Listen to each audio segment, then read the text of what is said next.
This is one of the bloodiest and most complex wars in the world today.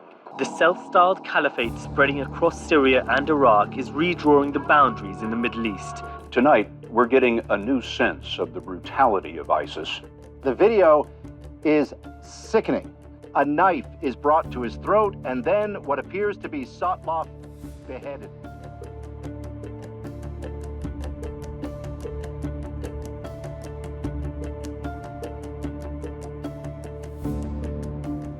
Summer 2014. The world is astounded by the brutality and rapid growth of this new terror enterprise.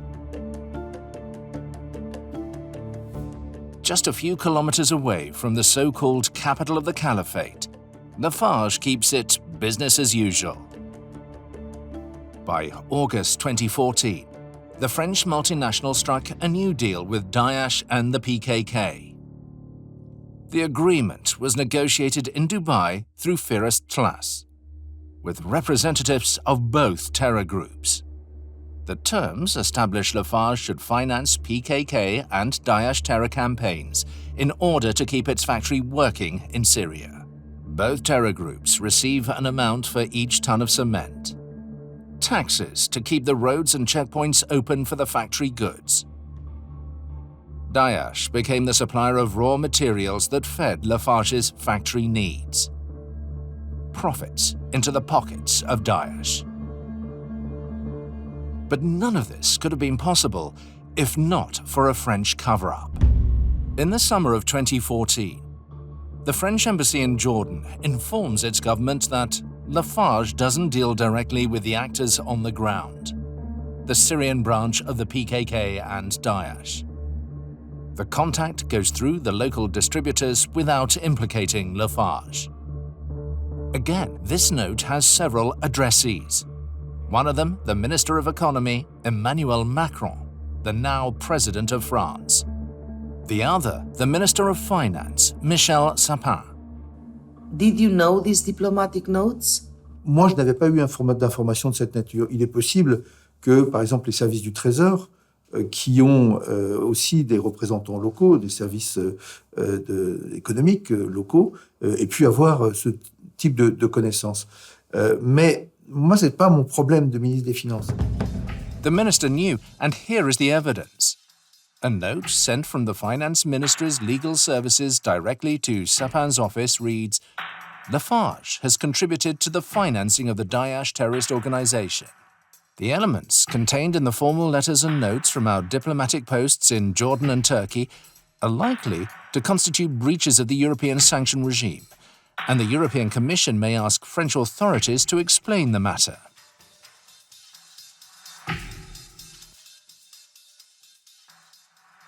But neither the European Union nor France ever questioned Lafarge. Ce dossier est vraiment intéressant dans les luttes de pouvoir qui existent entre les différentes parties mises en cause et la façon dont il s'envoie la balle de la responsabilité. À nouveau, la responsabilité de la société n'empêche pas la responsabilité de l'État, qui n'empêche pas la responsabilité de la Banque européenne d'investissement. Just a few days after the deal with Daesh and the PKK, the factory CEO sends this email to the group's vice president, saying, "We were supposed to get the passes today, and now Firas has informed me of a sudden change." Daesh did not want to share the factory with the PKK and pulled out of the agreement.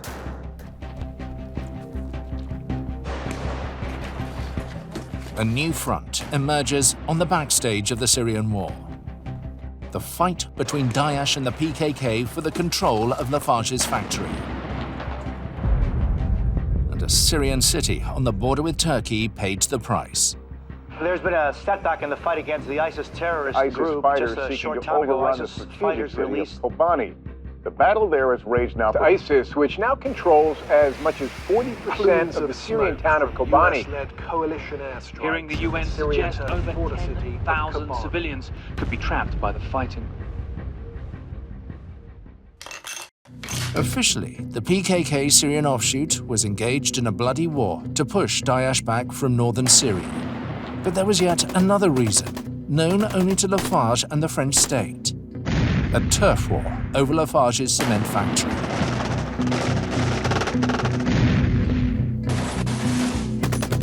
As part of the war for the factory, Daesh swept across the city of Kobani. On its way to Kobani, Daesh also seizes Lafarge's cement plant. قبل بيوم اتصلوا فيني من المعمل وقالوا لي لازم أنت تيجي اليوم الدوام. فقلت لهم يعني أنا أعرف إنه المعمل كان محاصر يعني.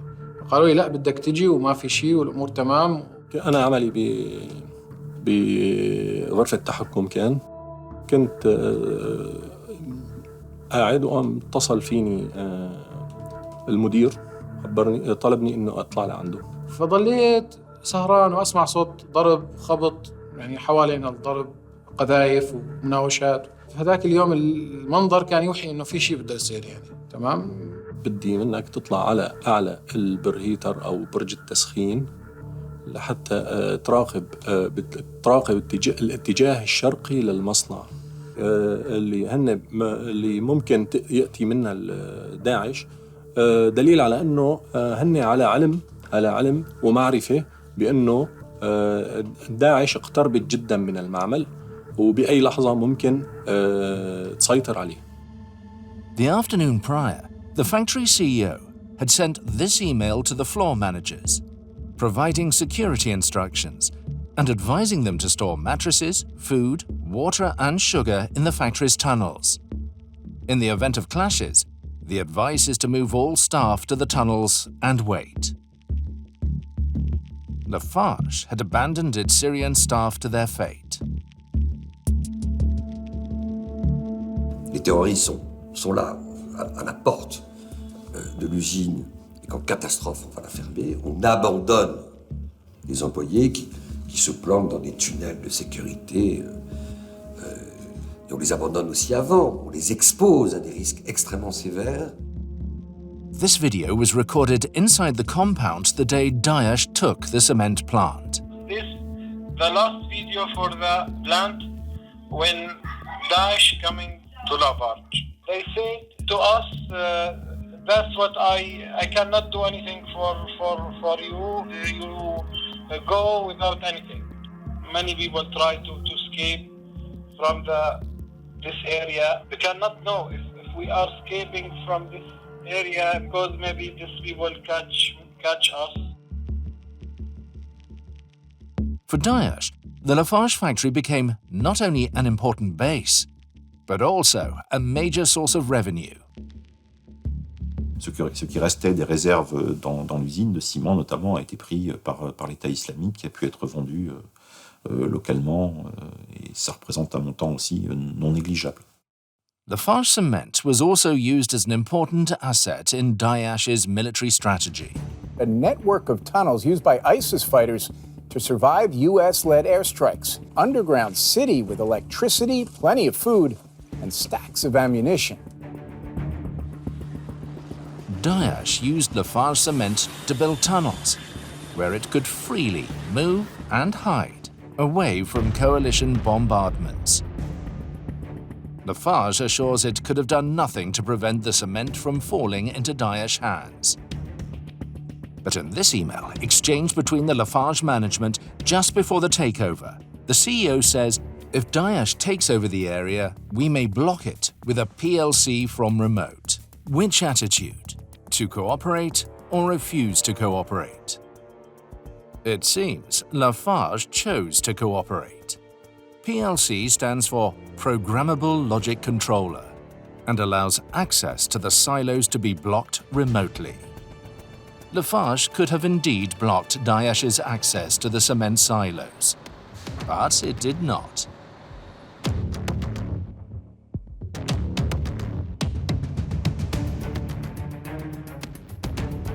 Le combat que la communauté internationale doit mener contre le terrorisme ne connaît pas de frontières.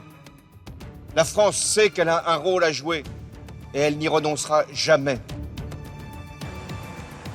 France was now part of the coalition fighting Daesh in Syria and Iraq. But behind doors, it was deceiving its allies. Among the evidence is a report prepared by French intelligence.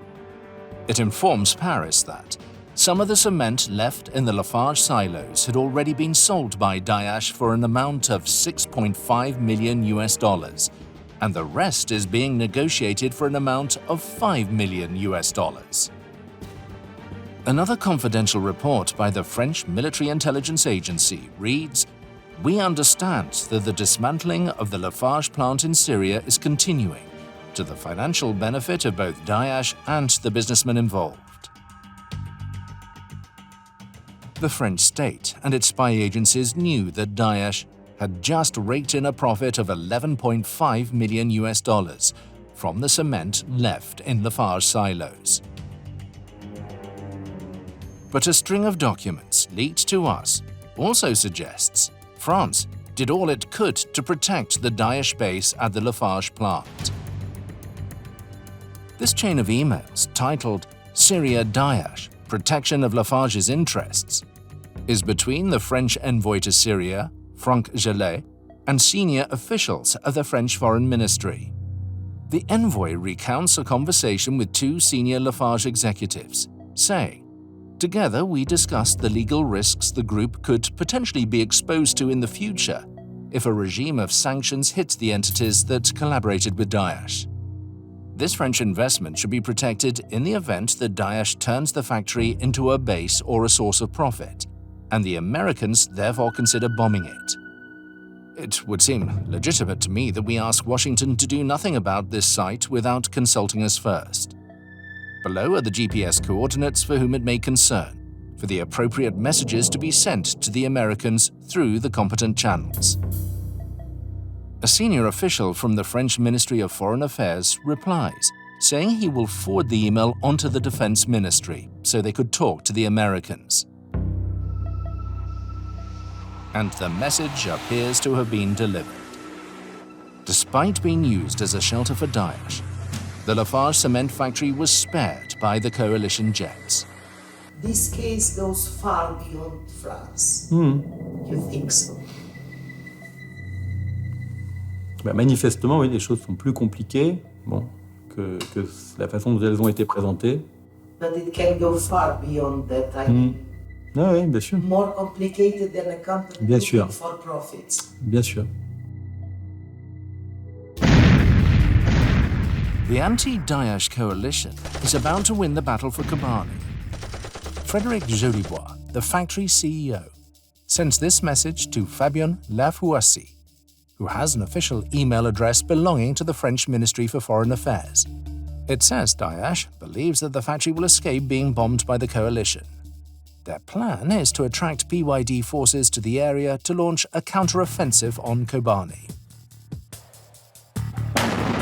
And that's exactly what happened.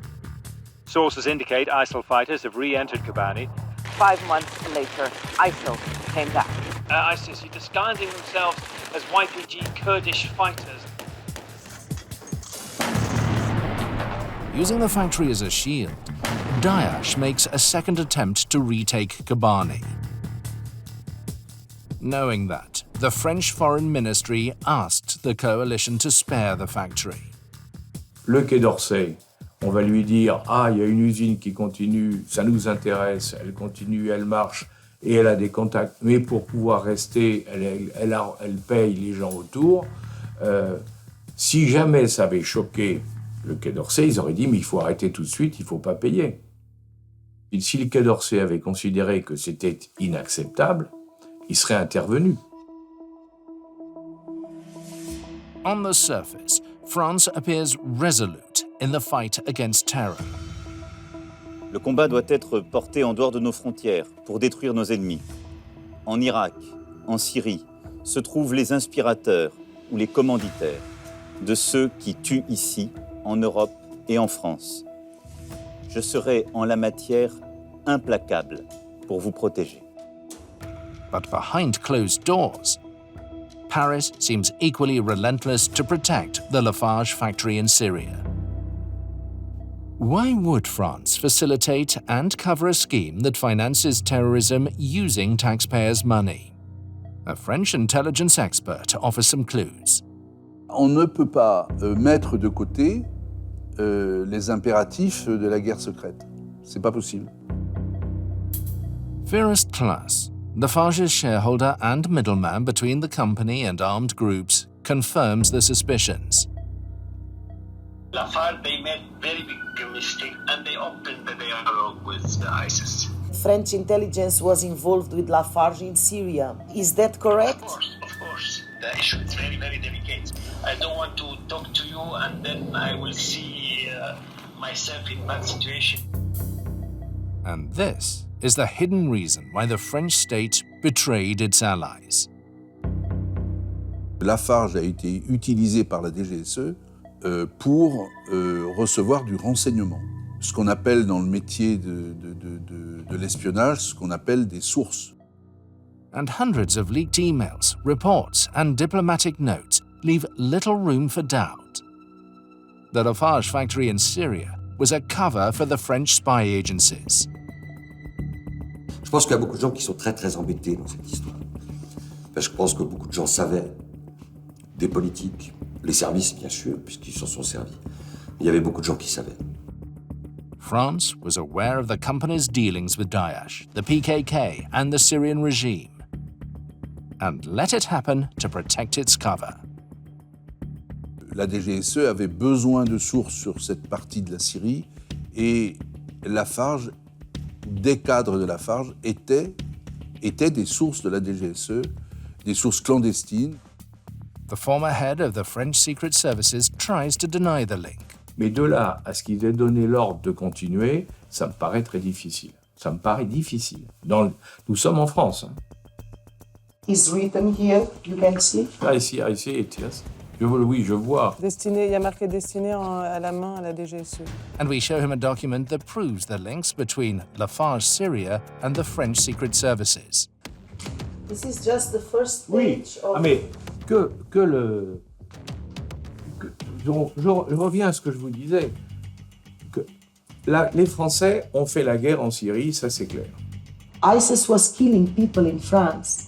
Mais attendez, là il faut être, je crois qu'il faut être, il faut quand même se souvenir, il y a l'idéal et il y a la réalité. The state was taking advantage of the... Ah mais ça c'est ce que je vous ai dit. Complicity. Non, mais là ils payaient l'État terroriste et d'un autre côté, ça permettait à l'État français d'avoir des informations sur ce qui se passait là-bas. On payait du renseignement.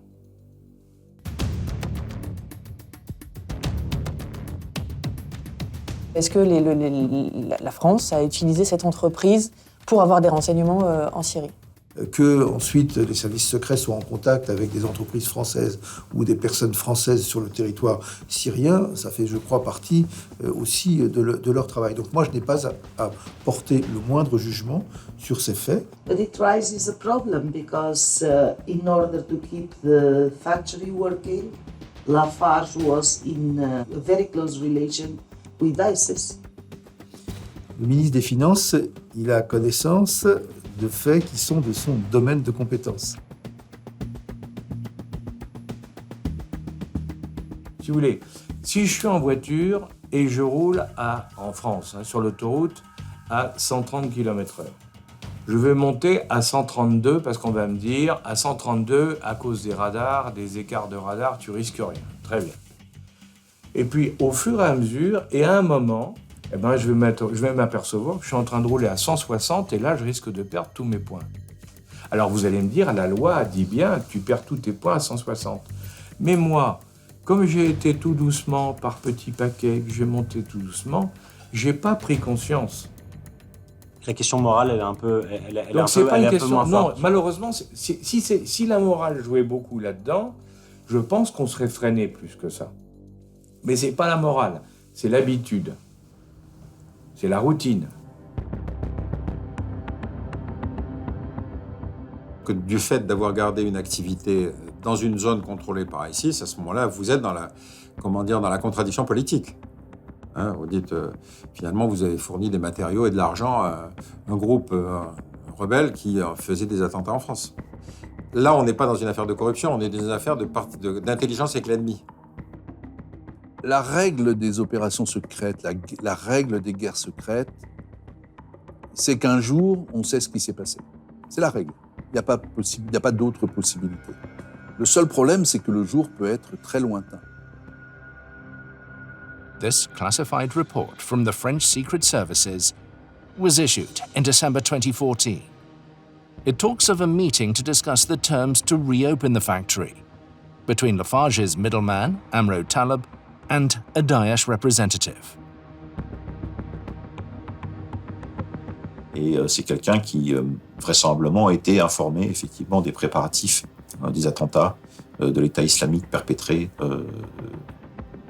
dans les pays occidentaux. A French intelligence report on February 9, 2015, announces that Daesh had retreated from both Kobani and the factory, and says Lafarge is closely following up the security situation and plans to reopen the factory very soon under the protection of the PKK. The PKK terror group took control of Lafarge's cement plant on April 12, 2015 in the evening.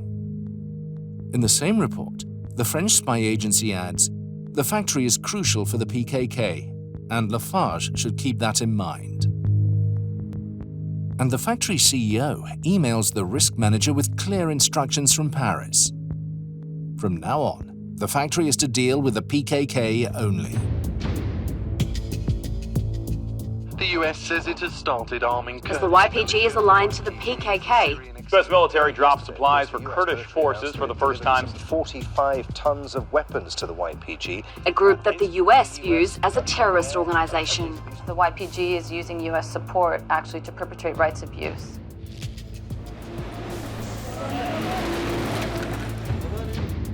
By the winter of 2015, the PKK terror group is rebranded as the YPG and chosen as the West's main ally in the battle against Daesh.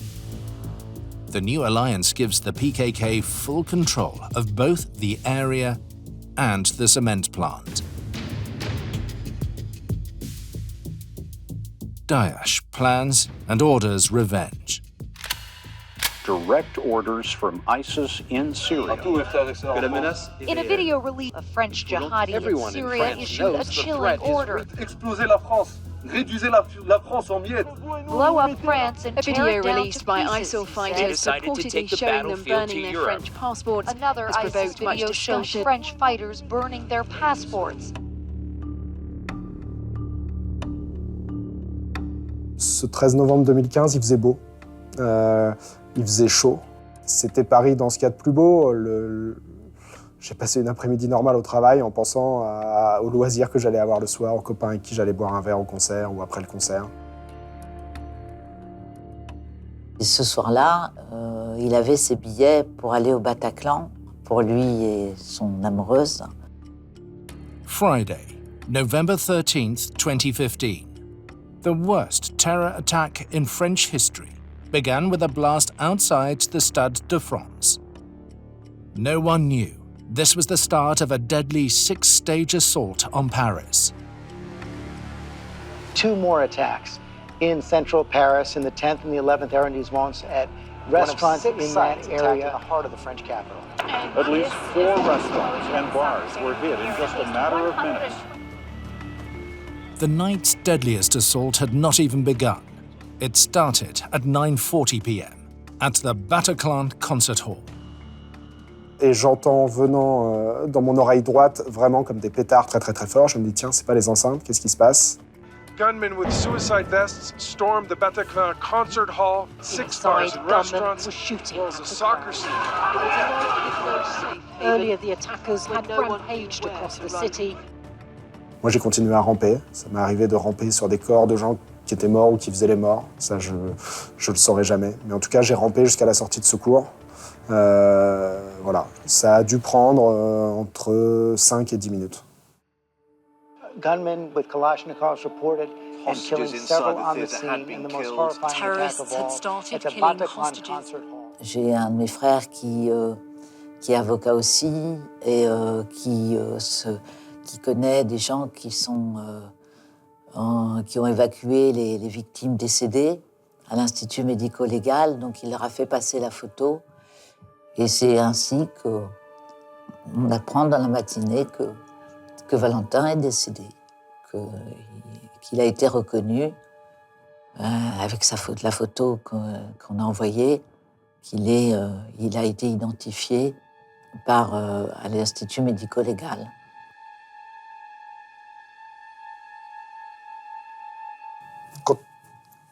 Après tout ça, il y a une partie de votre mémoire qui sera à tout jamais marquée par cet attentat. Et je suis sûr que jusque dans mes vieux jours, une partie de mes souvenirs qui me restera, ça datera de ces 5 à 10 minutes à l'intérieur du Bataclan. Daesh claimed responsibility for the deadliest attacks to strike France since World War II. On the night of November 13, 2015, a French covert operation ends in bloodshed in the heart of Paris. Ce qui est difficile, et j'y ai beaucoup réfléchi, c'est un peu comme un chirurgien qui opère à cœur ouvert, c'est que dès que les services font une erreur, évidemment, il y a des morts. Donc, à quoi a servi l'argent de Lafarge? Combien ont-ils donné? Qui a donné? Qui savait? Et quand je dis qui savait, y compris en France. Ce lien entre la personne en lien avec Lafarge et la personne qui a mené ces attentats en France n'est certainement pas effectivement une coïncidence. En tout cas, les juges devront établir ce lien de causalité et nous espérons pour cela, une fois de plus, que l'instruction pourra continuer dans ce sens. The link between the Paris attacks and Lafarge is this man. He was Daesh's representative, spotted by French intelligence months before the attacks, negotiating with Lafarge to reopen the factory. C'est pas une coïncidence dans le sens où, encore une fois, c'est un des principaux émirs sur place de l'État islamique et donc il contrôle cette région. C'est lui qui avait la main mise à la fois sur les opérations de l'organisation terroriste, mais également sur les finances du groupe. Et donc c'est la raison pour laquelle il a connaissance effectivement à la fois de ce qui va se passer à Paris et qu'il est en première ligne aussi par rapport aux négociations avec Lafarge sur le plan financier. His name is Abu Luqman. He is the architect of Daesh's intelligence service, EMNI, and most of the terror group's atrocities. When the negotiations with Lafarge failed and the PKK's Syrian offshoot won the battle for the factory, he gave the order to attack Paris. Est-ce que vous pensez qu'il a été plus qu'informé? Non, je crois qu'il a été plus qu'informé. Je crois qu'il a eu un rôle très important en tant que dans la planification de ces attentats. This report was prepared by French intelligence almost 1 year before the Paris attacks. In it, the French spy agencies refer to Abu Luqman as one of the most important Daesh figures in Syria, but they also mention his links to Lafarge, which can only mean that the French state was aware of Lafarge's relations with a man who, on November 13, 2015, would order the massacre of its own citizens. Ce serait trop douloureux de penser que Valentin et tant d'autres sont décédés parce que trop de collusion entre le ministère des Affaires étrangères. Je ne peux pas pour le moment accepter cette idée. Voilà, donc je peux pas m'exprimer plus parce que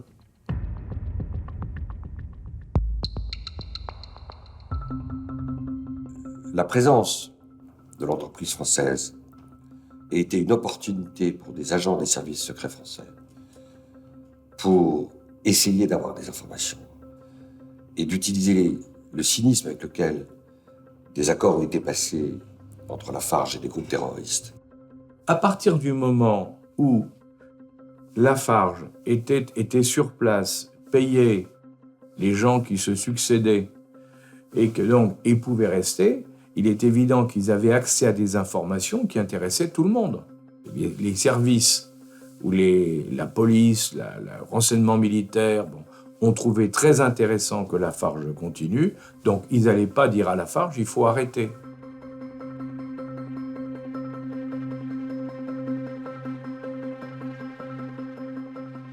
l'argent est fongible, c'est-à-dire que quand Lafarge donne $1 au groupe terroriste, la fongibilité de l'argent, ça veut dire que ce dollar, il est réputé se trouver dans le financement des attentats de 2015 à Paris. Et à quel moment se pose la question de la moralité? Les services, ils n'ont pas à se poser des questions de morale. Après, la morale, elle peut être différente suivant les personnes qui l'apprécient. Donc, ce n'est pas la morale qu'on apprécie. Des familles, des victimes des attentats du Bataclan, du 13 novembre, etc., qui peuvent dire la Kalachnikov qui a tué mon fils a été achetée avec l'argent de Lafarge. After the attacks, the French Parliament ordered an inquiry into Daesh's sources of financing. Frédéric Poisson presided over the commission. Also on board was Gérard Bapt. Auditionné beaucoup de fonctionnaires, beaucoup d'experts, parfois des personnalités étrangères. Quand vous dites que vous avez auditionné des fonctionnaires, c'était des fonctionnaires d'État, des services? Oui, tout à fait, des fonctionnaires d'État, oui, notamment du Quai d'Orsay, notamment des finances de Bercy, et puis aussi des responsables militaires ou des services de renseignement. While the inquiry commission was investigating the source of Daesh's financing, the French newspaper Le Monde published a story about the Lafarge's affair on its front page. Je suis journaliste au Monde, grand reporter. J'ai dirigé le service international de 2014 à 2018, à l'époque où l'affaire Lafarge est sortie. The article accused Lafarge of indirectly financing Daesh. It was the first time the saga had made the French headlines.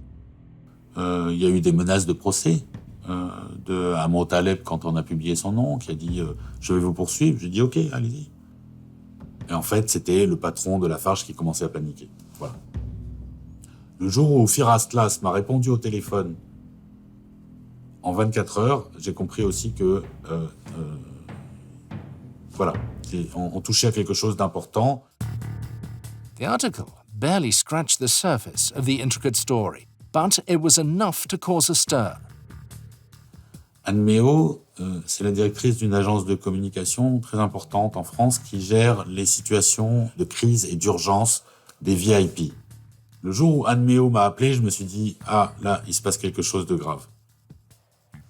Là, on touche à un vrai problème. » The article brought the Lafarge affair to the attention of the French Parliament.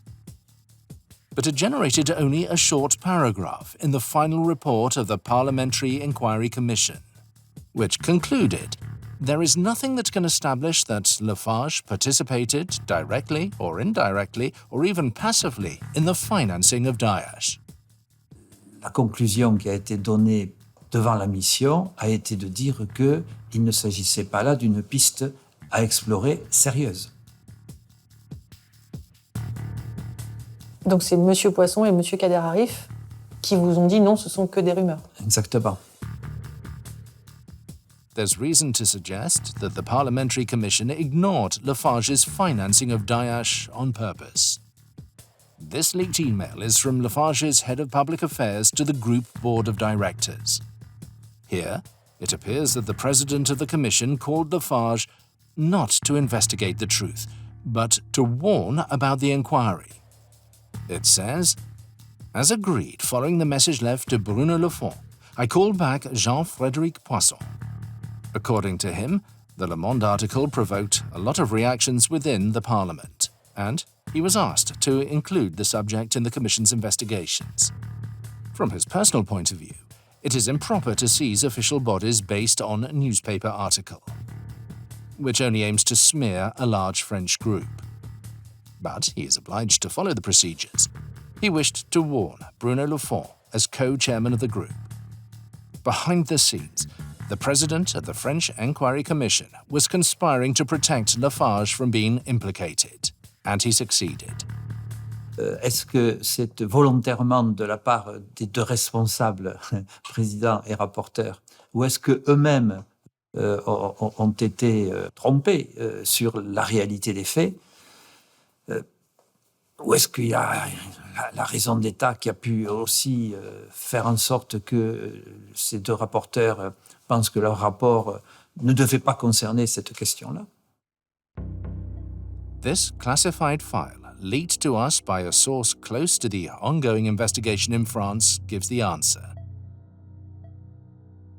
It says French spy agencies were regularly informed about the agreements between Lafarge, Daesh, and Al-Qaeda's Syrian branch.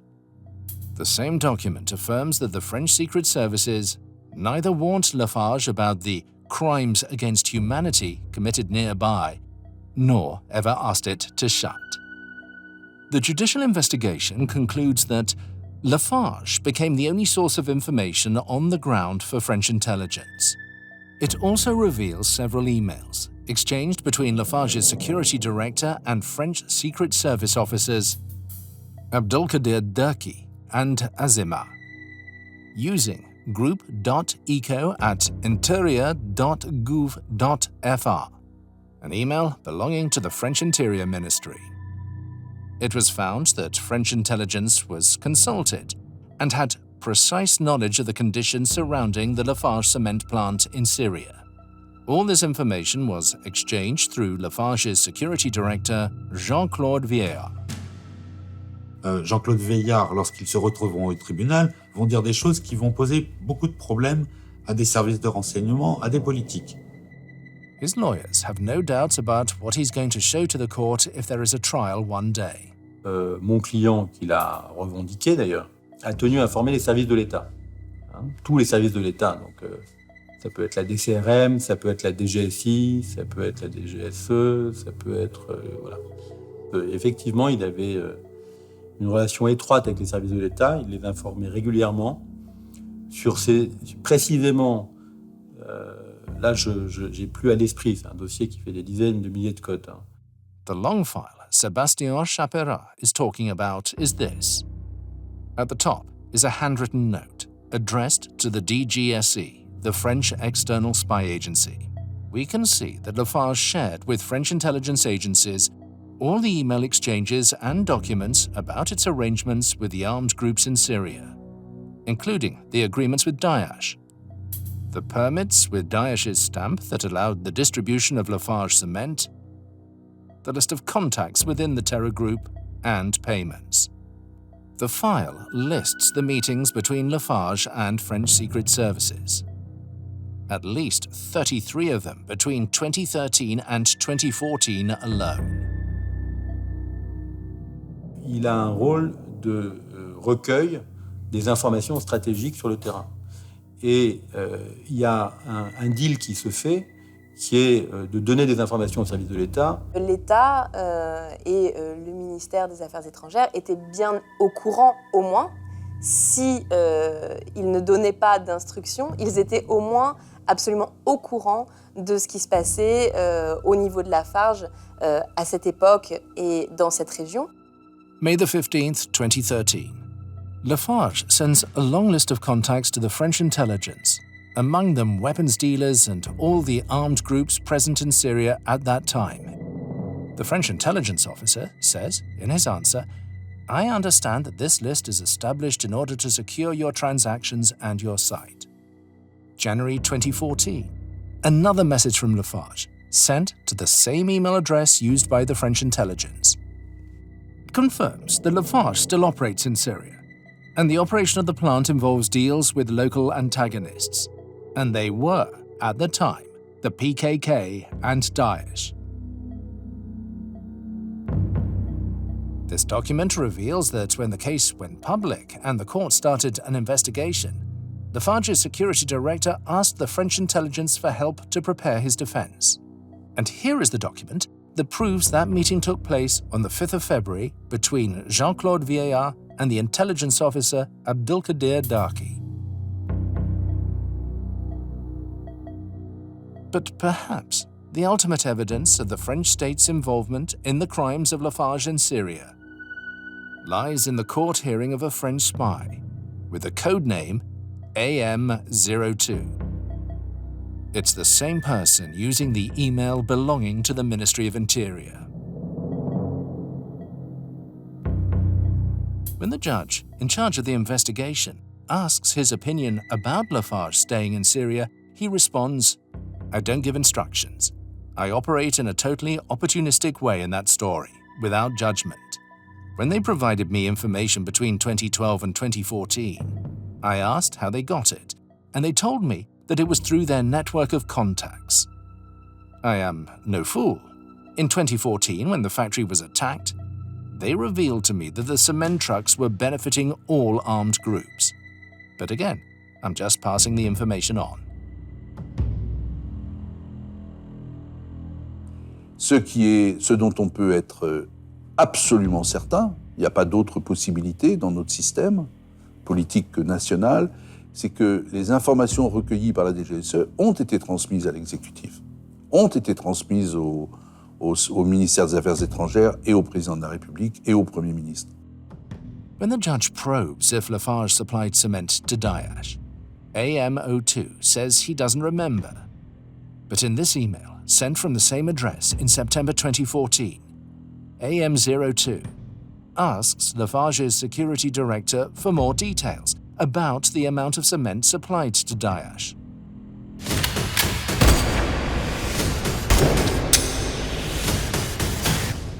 Il y avait bien eu des ventes de ciment au groupe de l'État islamique qui, bien entendu, s'en est servi après, non seulement pour se protéger contre la coalition, mais aussi pour faire ces fameux bunkers où des milliers, notamment de prisonniers et de femmes yézidis étaient torturés. Et c'est la raison pour laquelle cette vente de ciment doit être considérée comme un acte positif potentiel de complicité de crimes contre l'humanité. By the end of the hearing, the French spy with the code name AM02 confesses, "We operated in a total opportunistic way, taking advantage of Lafarge's presence in Syria." With the media abuzz with the case, Lafarge takes a step forward. It asks law firms PricewaterhouseCoopers and Baker McKenzie to conduct an internal audit. But it seems Lafarge's only intention is to silence the media frenzy. As once the audit begins, the company once again calls on French intelligence to intervene. The email reads, "An investigation was launched in defiance of any notion of information protection. Archives and data have been made available and taken out of the company by a team of representatives from Baker McKenzie and PwC. It proceeds to provide French intelligence the names of the PwC auditors." Days later, another email containing the names, addresses, phone numbers, and other personal information of Baker and McKenzie auditors. By September 2016, Lafarge had nowhere left to hide. The French government had to react and demanded an official inquiry through the Minister of Finance, Michel Sapin. La douane, en particulier, avait constaté un certain nombre de situations concernant Lafarge qui lui paraissaient pouvoir être assimilées à du financement de terrorisme. Il y a un article qui est l'article 40 du Code de procédure pénale qui dit que tout fonctionnaire public qui a connaissance d'une infraction doit la révéler au parquet. Qu'est-ce qu'ils ont fait, tous ces fonctionnaires à Bercy, pendant des années? Le ministère des Finances. Évidemment qu'il y a des informations qui sont remontées. Évidemment qu'il y a des gens qui auraient dû parler, qui auraient dû révéler, et qui ne l'ont pas fait. Ma question c'est, est-ce qu'il y a des moyens supplémentaires qui ont été donnés à l'État islamique pour frapper la France? Et à cette question-là, on n'hésite pas à répondre. Il y a eu une défaillance systémique, généralisée, d'un certain nombre d'acteurs publics et privés. Et c'est cette défaillance systémique et généralisée qui explique cette gigantesque catastrophe. On November 2016, 11 former Syrian employees and human rights organizations Sherpa and the ECCHR file a criminal complaint in Paris against Lafarge and its management. In June 2017, the Paris High Court launches a judicial inquiry into the suspected crimes and puts several Lafarge executives under investigation. On a retrouvé toute une série d'éléments. D'ailleurs, je veux dire que lorsque les juges se sont présentés au siège social de l'entreprise Lafarge, ils ont été étonnés de constater qu'il y avait un certain nombre d'éléments dans les ordinateurs qui ne semblaient plus accessibles. Ils ont peut-être disparu, on a demandé des pièces, oh ben non, on les a pas. Enfin, In November 2019, the court indicts Lafarge and 9 of its executives for financing a terrorist enterprise, breaching an EU embargo, and endangering human lives. But it revokes the indictment regarding complicity in crimes against humanity. The French prosecutor makes the decision based on this document Lafarge sent to the court, which says, during the years it used Lafarge in Syria, French intelligence never mentioned the existence of crimes against humanity, and the consequent need for Lafarge to call off the agreements and cease the operation of the plant. The court decides Lafarge hadn't officially been informed of these crimes and was therefore not an accomplice. on a montré une vidéo des décapitations, ce qui se passait à côté de Raqqa. À ces gens, enfin, vous saviez pas. Vous saviez pas ce qui se passait à quelques dizaines de kilomètres. Le monde entier parlait, le monde entier.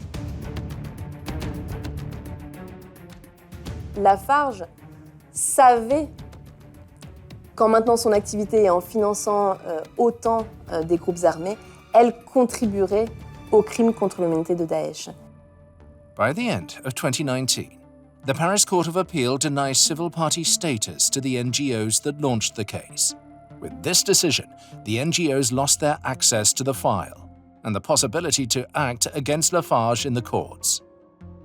Lafarge a aussi demandé à ce que les associations comme les nôtres soient jugées irrecevables. Malheureusement, la Chambre de l'instruction a donné droit à Lafarge.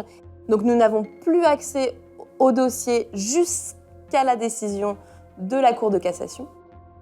The associations representing the victims of the Paris attacks were prevented by the French justice system to join the case as plaintiffs. C'est assez mystérieux parce que je crois qu'ils ne souhaitent pas voir arriver les associations de victimes du 13 novembre 2015 sur ce dossier-là. Arrest warrants were issued for 2 local intermediaries at the heart of the case, Amro Talab and Firas Tlas. So far, Firas Tlas hasn't appeared before the judges in France. He's settled in Dubai, away from the arms of justice. Amro Talab presented himself to the court for a hearing, but the serious charges against him didn't prevent the court from allowing him to leave France.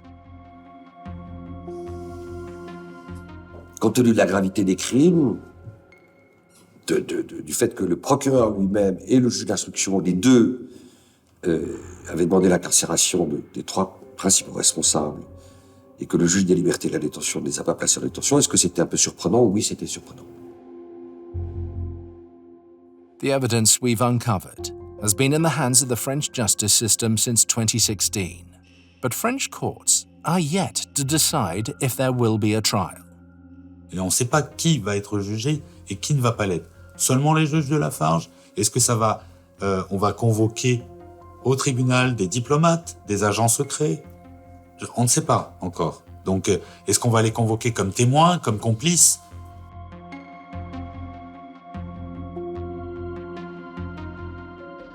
Ils ont multiplié tous les recours, nullité, le procès se tiendra pas avant des années. Comme souvent, plus on est puissant, plus on utilise...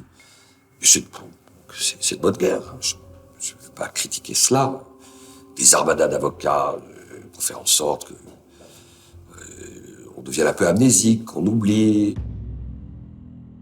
The victims of the Paris attacks are still struggling to heal. Syria now lies in ruins. The building in northern Syria that once sheltered Lafarge's cement factory still stands. Within its walls lies a dark story of conspiracy, the secrets of the French state's complicity in crimes against humanity.